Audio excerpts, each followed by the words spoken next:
This faculty of the imagination occupies a very important role in our lives as Christians. St. Bernard and St. John of the Cross and St. Ignatius of Loyola talk about its importance. Let's start with St. Bernard of Clairvaux, because he emphasizes that the imagination is a faculty that God has given us. It's the exercise of the intellect, but that we must use it properly.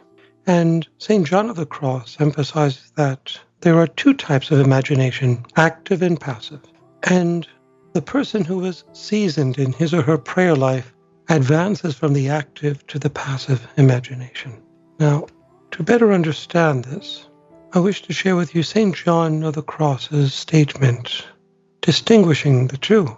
In his Living Flame of Love, articles 32 and 34, he states that it should be known that the practice of beginners is to meditate and make acts and discursive reflection with the imagination. But God begins to wean the soul, as they say, and place it in the state of contemplation.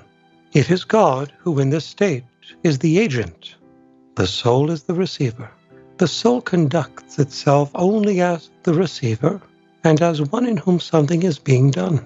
Now, St. John of the Cross adds that at this juncture, the soul should, in quotes, lay aside its natural active mode of imagination and adopt the passive loving attention mode of imagination by remaining very passive and tranquil without making any act unless God would unite himself with it in some act. So here in these articles 32 and 34 of the Living Flame of Love, St. John of the Cross in essence is telling us that it is God who puts his thoughts in us, his reflections in us, patterns of thought that we visualize in prayer. But remember, God is not alone in the intellect. There is also the human ego, the pride, as well as Satan. Therefore, the soul must be careful in engaging even its passive imagination.